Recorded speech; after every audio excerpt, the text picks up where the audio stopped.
हमारे यहां तो बाबर और औरंगजेब की मस्जिद को बचाने के लिए इस मुल्क तोड़ने पे आमादा हैं लोग।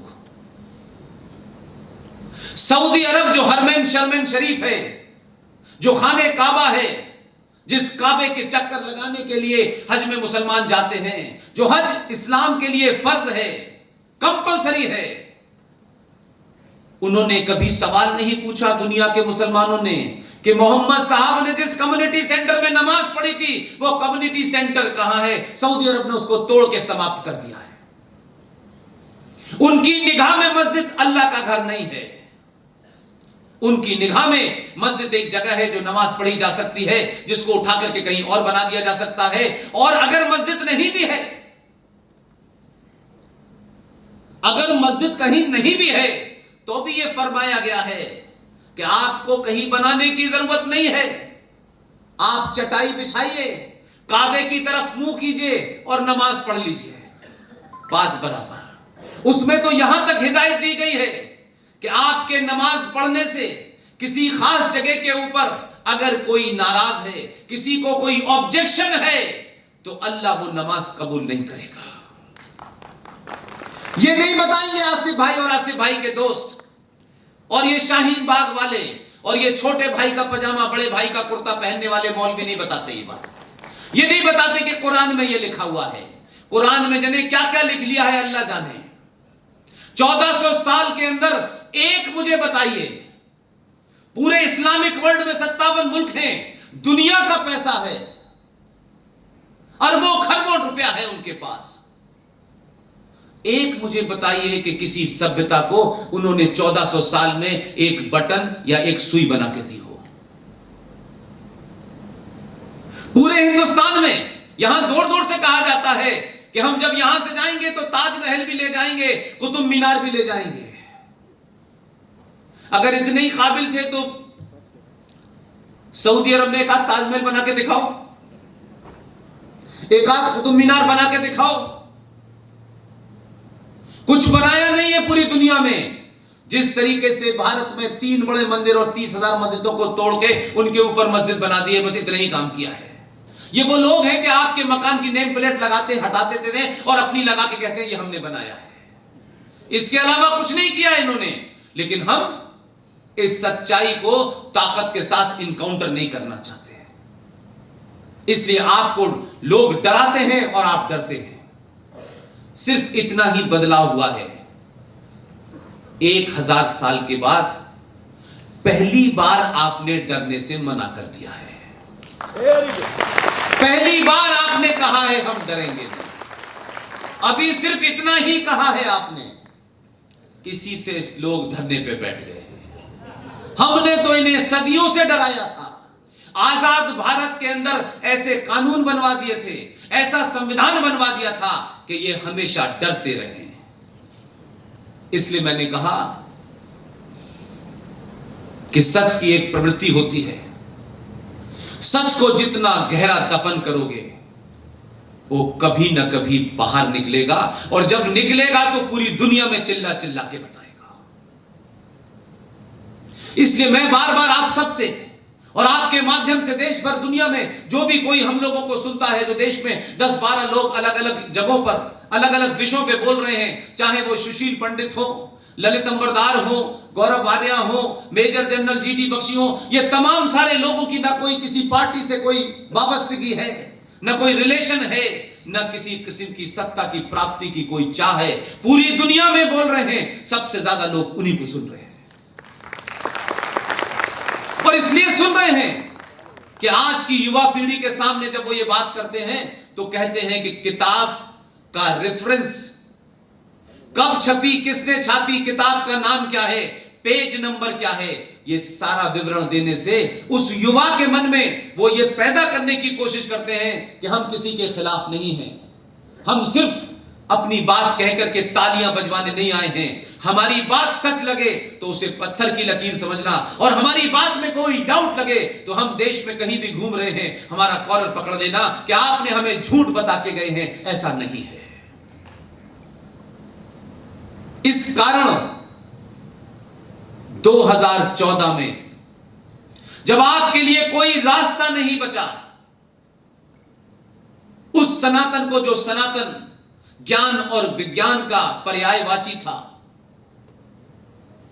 उसको आपने इतनी दूर तक लेके आए कि जिनका स्टेचर इतना छोटा है, इतना छोटा है कि वो एक कुएं के मेंढक हैं। आपके ऊपर उन कुएं के मेंढकों ने भी सत्ता स्थापित कर दी और आपके ऊपर राज किया।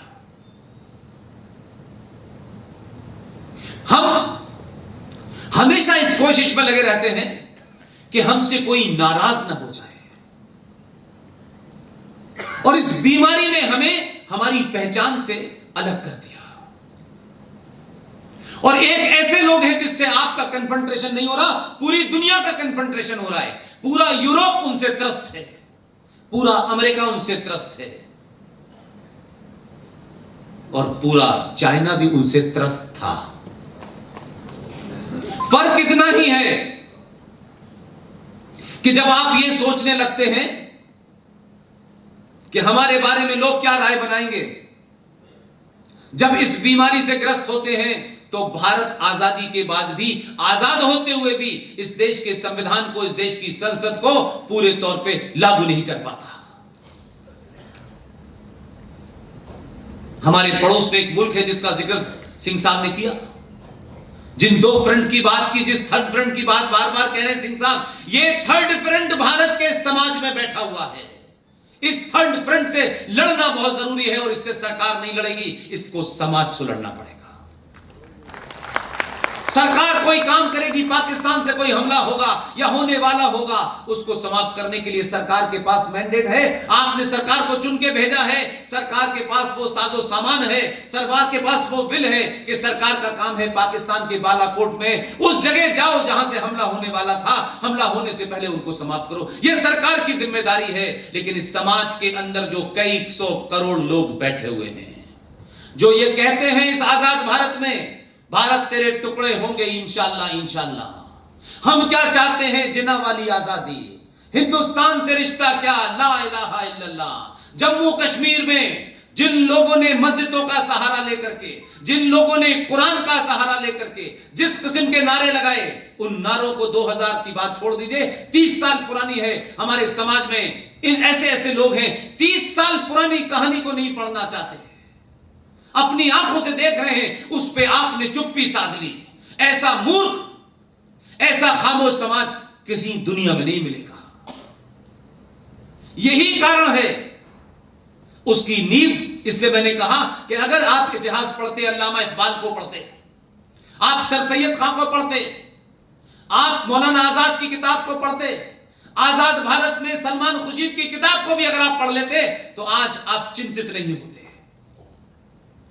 आपने कुछ पढ़ना नहीं चाहा, आप देखते हैं, आंखें बंद कर लेते हैं, देखते हैं, रास्ता बदल लेते हैं। 70 साल में आप उस मुकाम पे पहुंच गए हैं कि अब कोई रास्ता बदलने के लिए नया रास्ता नहीं है। इस परिस्थितियों ने 2014 पैदा किया था। 2014 में पहली बार आपको लगा कि डरने की भी कोई सीमा होती है। भाई, इससे आगे कौन सा डर है, कौन सा लालच है कि हम कंप्रोमाइज करते करते करते करते आज हम वहां आ गए हैं कि जिस तथाकथित संविधान को जैसा भी है, उसमें 1000 बीमारियां हो सकती हैं, उस पर अलग से डिबेट हो सकती है, हम उसको भी लागू नहीं कर पा रहे। हम संसद, जो देश की सबसे बड़ी पंचायत है, जो सबसे बड़ी अदालत है, जो लोकतंत्र का मंदिर है, जहां हर पार्टी के लोग, हर सोचने वाले लोग, हर विषय के जानकार लोगों के बाद वहां किसी चीज पे चर्चा होती है, हर आदमी को चर्चा करने का मौका मिलता है, और उसके बाद उस बिल के ऊपर वोटिंग होती है। वोटिंग को अगर मेजॉरिटी वोट मिले हैं तो वो कानून बनता है, और नहीं मिलते हैं तो वापस चला जाता है। कौन लोग हैं जो भारत की संसद के बनाए हुए, पास किए हुए इस बिल को राष्ट्रपति के साइन करने के बाद कानून बन गया है, उसे मानने के लिए तैयार नहीं है? उनको लगता है कानून बनाने के लिए शाहीन बाग पे भारत का राष्ट्रपति और प्रधानमंत्री जाएगा कि हम क्या कानून बनाए। वो दौर चला गया भाई,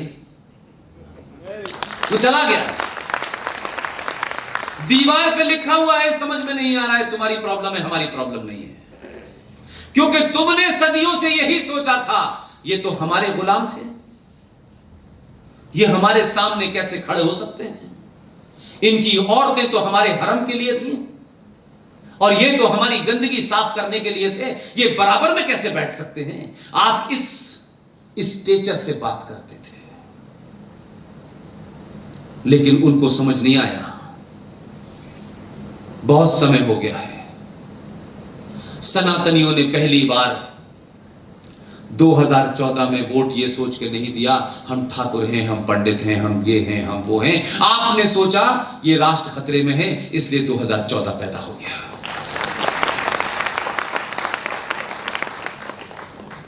यही वजह है कि कोई आपसे सीधे तौर पे कुछ नहीं कह रहा है, कहना कुछ चाहता है, कह कुछ रहा है। उनकी स्थिति एक कवि की दो लाइनें हैं, बिल्कुल उस तरीके की हो गई है। मैं नहीं जानता वो कौन से कवि थे, लेकिन ये लाइनें मुझे अच्छी लगती हैं, बीच बीच में बोल देता हूं। ये ना जाने ये कैसा आलम हुआ, न जाने ये कैसा बदहवासी का आलम हुआ। हंसते हंसते लोग रोने लगे और रोते रोते लोग हंसने लगे। समझ नहीं आ रहा है कि रोएं या हंसें।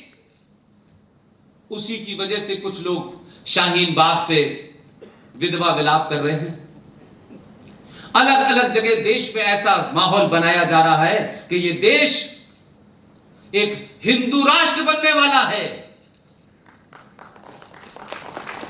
क्या हमने कभी 70 साल में पूछा था कि ये डेमोक्रेटिक देश, ये रिपब्लिक भारत, इसको हमने पूछा था ये सेकुलर बनने वाला है? क्या हमने पूछा था इस सेकुलर भारत की आड़ में ये